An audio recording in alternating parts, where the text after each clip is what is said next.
कि हिंदुस्तान के अंदर हिजड़ों की सरकार बनानी चाहिए, क्योंकि जो आदमी है ये तो अपने बेटों का पालन पोषण कर रहा है। मैं तो सच्चाई कह रहा हूँ, हिजड़े होंगे कम से कम अपने बच्चों के बारे में तो नहीं सोचेंगे, वो देश की जनता के लिए सोचेंगे। आज जो धरना प्रदर्शन है वो टैक्सी ड्राइवरों का है और ये ड्राइवर संगठन जो है वो लोग यहाँ पर प्रदर्शन कर रहे हैं। सरकार, केंद्र सरकार, दिल्ली सरकार कि करोड़ों टैक्सी जबरदस्ती 5 रुपए के पैनिक बटन से हमारे से 10 से 20 हजार रुपए लिए जा रहे हैं। और पहले दिल्ली पे लागू था, पूरे हिंदुस्तान के हर राज्य में लागू कर दिया। पैनिक बटन काम तो करना चाहिए। हमने दिल्ली में इतने प्रोटेस्ट करे थे, पैनिक बटन काम नहीं करता। मोड़ तक गए कि पैनिक बटन काम नहीं कर रहा, इसको दिल्ली से हटा दो। उन्होंने कहा इसको हटा तो नहीं सकते, हम और जगह लगवा सकते हैं। सारी स्टेट्स में लगवा दिए पुरानी गाड़ी पर। आप पैनिक बटन को डेमो तो लो, आप उसका कॉल सेंटर ही नहीं बना। ई रिक्शाओं पर कंट्रोल लगना चाहिए क्योंकि ये खुलेआम गुंडागर्दी कर रहे हैं। बाइक भी उसी में बाइक प्राइवेट नंबर की जो बाइक है उन पर भी कंट्रोल। नमस्कार, मेरा नाम है ब्यूटी गिरी और आप देख रहे हैं बतंगड़। इस वक्त दिल्ली के जंतर मंतर पर है और इस दिल्ली के जंतर मंतर पर हर वक्त कोई ना कोई धरना प्रदर्शन होते रहता है। 2014 में एक सरकार आई जिसने वादा किया कि भारत में अच्छे दिन आ जाएंगे, खुशहाल भारत की तस्वीरें दिखाई गई, खूब बेची गई और उसके बाद वो सरकार आई। उसके बाद 2019 में चुनाव हुए, फिर खुशहाल भारत की तस्वीरें बेची गई, फिर सरकार आई। 2024 में फिर वही सरकार आई, लेकिन भारत ये खुशहाल हो नहीं पा रहा, अच्छे दिन आ नहीं पा रहे। हर रोज एक नए धरने प्रदर्शन होते हैं और हम आपको रूबरू करवाते हैं उनसे। आज जो धरना प्रदर्शन है वो टैक्सी ड्राइवरों का है और ये ड्राइवर संगठन जो है वो लोग यहाँ पर प्रदर्शन कर रहे हैं। क्या कुछ मांगे हैं, क्यों प्रदर्शन हो रहा है, ये इनसे जानने की कोशिश करेंगे। लेकिन ये बता दें कि पूरे भारत का प्रदर्शन है, ये हर एक राज्यों से यहाँ लोग आए हुए हैं। क्या समस्या है? मैम समस्या तो बहुत सारी है। सरकार हमारे पे दमनकारी नीति अपना रही है लगातार। नितिन गडकरी साहब एक तरफ तो 120 के रोड बना रहे हैं, बड़े बड़े हाईवे बना रहे हैं, हमारी गाड़ियों को 80 की स्पीड में रखा हुआ है। दूसरी बात है पैनिक बटन घोटाला, अरबों रुपए का घोटाला है, पूरे वर्ल्ड का सबसे बड़ा घोटाला निकलेगा कि करोड़ों टैक्सी जबरदस्ती 5 रुपए के पैनिक बटन से हमारे से 10 से 20 हजार रुपए लिए जा रहे हैं। और पहले दिल्ली पे लागू था, पूरे हिंदुस्तान के हर राज्य में लागू कर दिया। बड़े चालाकी से इन्होंने पैनिक बटन का नाम व्हीकल लोकेशन ट्रैकिंग डिवाइस कर दिया, तो एक तरीके से जाती है। इसी तरीके से ई ट्रैफिक चलान कर दिए हमारे पे जबरदस्ती। हर गली मोहल्ले पे हमारे ट्रैफिक पुलिस वाले चलान भेज रहे हैं, लाखों के हमारे चलान किए जा रहे हैं।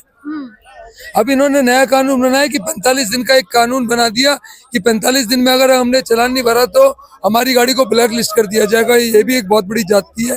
एक तरीके से गन्ने का जूस जो है पेट्रोल में मिलवा के गडकरी साहब की सपोर्ट से दिया जा रहा है और एथनॉल का नाम दिया जा रहा है, तो ये एक बहुत बड़ी मिलावटखोरी है।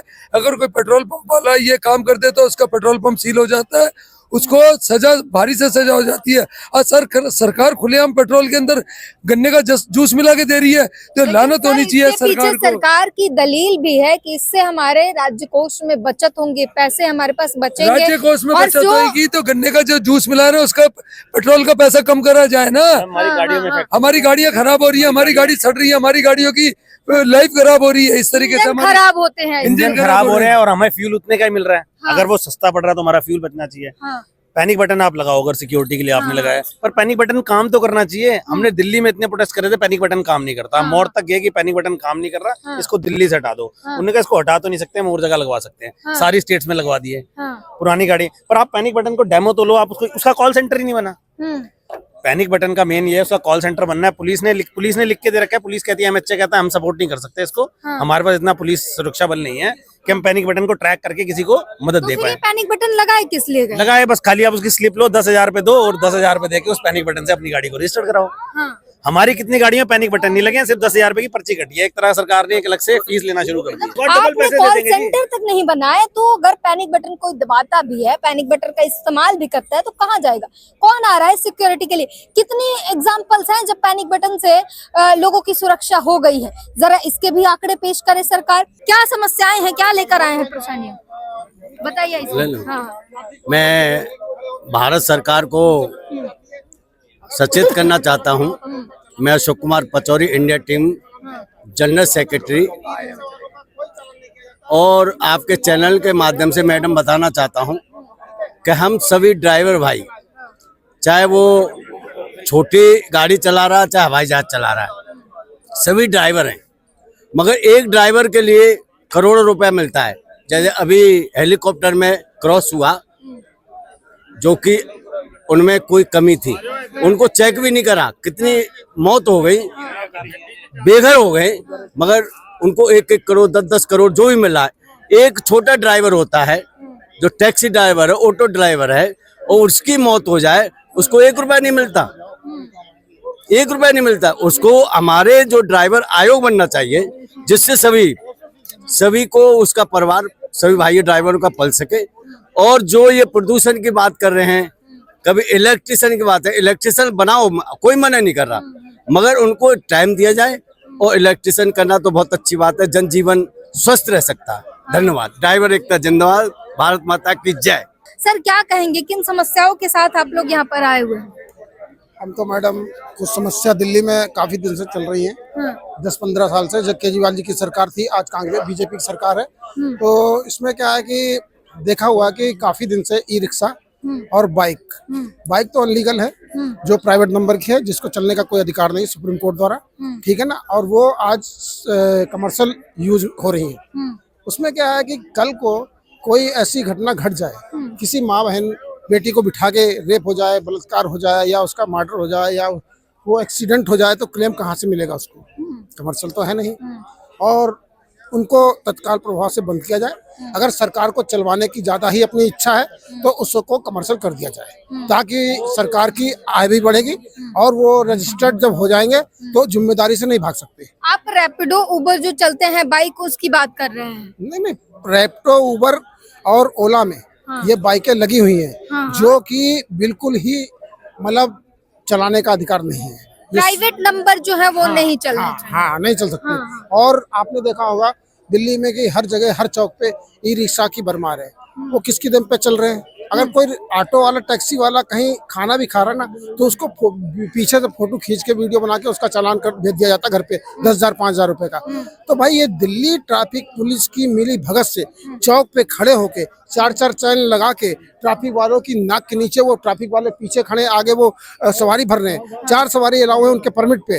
अच्छा, एक बार गाड़ी उनकी रिक्शा निकलता है, और उसके बाद में फिर वो कभी ना इंश्योरेंस भरते हैं, ना उनके पास लाइसेंस है, और 2-2 सवारियां आगे बिठाते हैं, और फिर जो है चौक पे खड़ा होकर सारा ट्रैफिक को ब्लॉक कर देते हैं। कोई बोलता है तो उन्हें लड़ने मरने के लिए तैयार हो जाते हैं। गांजा, चरस, भांग पी के या दारू ई रिक्शा चलाते हैं। तो इन दोनों पे सख्त कार्रवाई की जाए। और इनको, सरकार को हमने बहुत लेटर दिए, बहुत सब कुछ किया, लेकिन सरकार गूंगी बह रही है, सुन के राजी नहीं है। तो इसीलिए हम आज प्रदर्शन के उसमें आए हुए हैं। जो रोड सेफ्टी और रोड नियम होते हैं, उसको अगर कोई तार कर रहा है, तो ये ई रिक्शा वाले हैं। ना तो इनके लिए कोई नियम है, ना इनका कोई लाइसेंस है। ये खुलेआम गुंडागर्दी करते हैं, खुलेआम रोड नियम तोड़ते हैं, और इनके लिए कोई जो है कानून तय नहीं है। और इसके लिए उन्होंने कहा था कि ये बहुत सेंसिटिव बात है, अगर इन्हें रोके नहीं गए तो ये बहुत आगे बढ़ते जा रही हैं, आए दिन एक्सीडेंट के कारण बन रहे हैं, और इस पर कोई सख्त कानून बनना चाहिए, जो इन्होंने भी बात उठाई है। और इन्होंने कहा है कि इन ई रिक्शाओं पर कंट्रोल लगना चाहिए, क्योंकि ये खुलेआम गुंडागर्दी कर रहे हैं। बाइक भी उसी में बाइक प्राइवेट नंबर की जो बाइक है, उन पर भी मैं तो ये चाहता हूँ, हाँ, प्राइवेट नंबर की बाइक है, मैं उन पर चाहता हूँ कि शीला सरकार में आपने सुना था निर्भया कांड हुआ था, तो ऐसा कोई मन चला अपने एंजॉय के लिए, बहू बेटी को बिठा लेगा, कमर्शियल वाहन है नहीं, उसके साथ कोई रेप कर देगा। सरकार इंतजार कर रही है इसका क्या? क्यों कमर्शियल वाहन क्यों नहीं करती? हम लोग जब दुनिया भर का टैक्स देते हैं, हाँ भाई, हर चीज का टैक्स देते हैं, और उन सवारियों को वो ढो रहे हैं। किस बात को ढो रहे हैं भाई?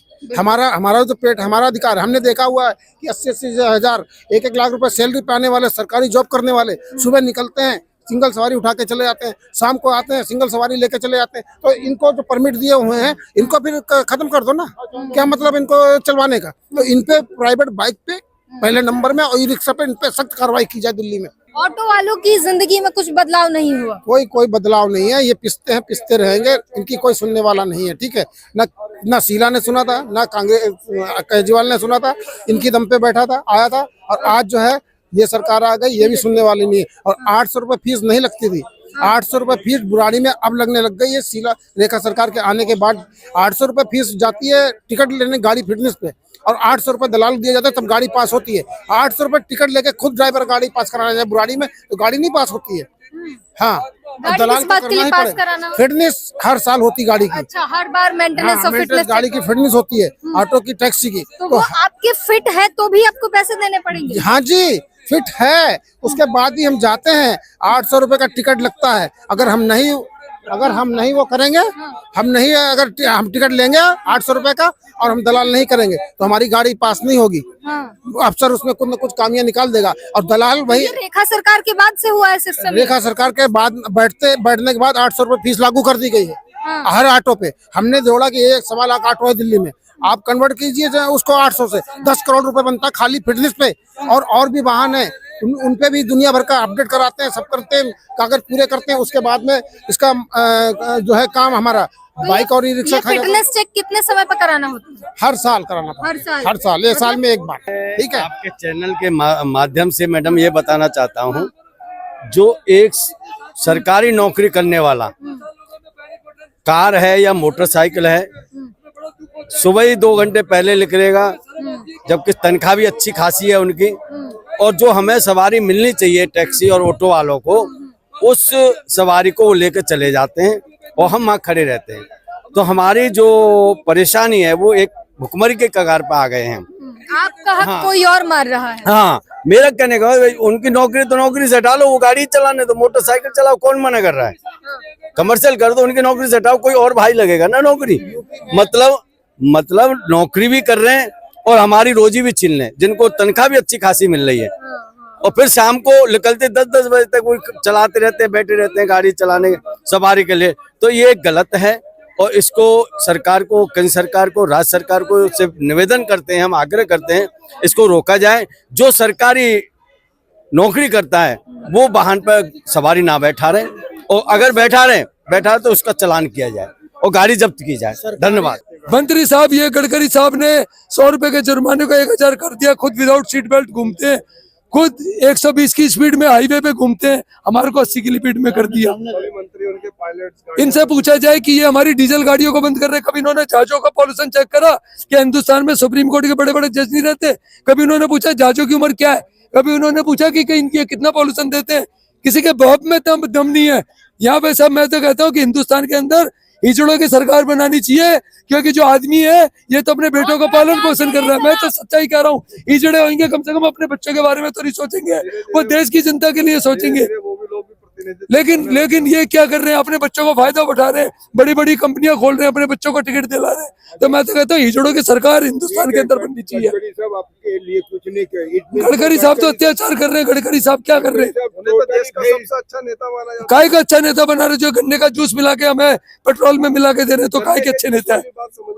गन्ने का जूस, एथनॉल के नाम पे गन्ने का जूस मिला के दे रहे हैं, मक्के का जूस मिला के दे रहे हैं। अगर देना है तो तुम अपने महाराष्ट्र के किसानों को वो तेल बेचो ना, जिन महाराष्ट्र के किसानों से गन्ना ले रहे हो, जिस महाराष्ट्र के किसानों से आप तुम मक्का के दाने दे रहे हो, उन्हीं को वो पेट्रोल वापसी बेच दो। हम लोगों को, दिल्ली की जनता पे तुम क्यों अत्याचार कर रहे हो? प्लान एंड पॉलिसी कुछ नहीं है, इनकी कोई पॉलिसी नहीं है। ये तो बाइक टैक्सी इन्होंने प्राइवेट में चला दी। मतलब आप एक तरफ कानून की बात कर रहे हो, एक तरफ दोहरा मापदंड अपना रहे हो। आप बाइक टैक्सी चला दी, प्राइवेट नंबर, येलो प्लेट नहीं है, कोई उनपे इंश्योरेंस नहीं है।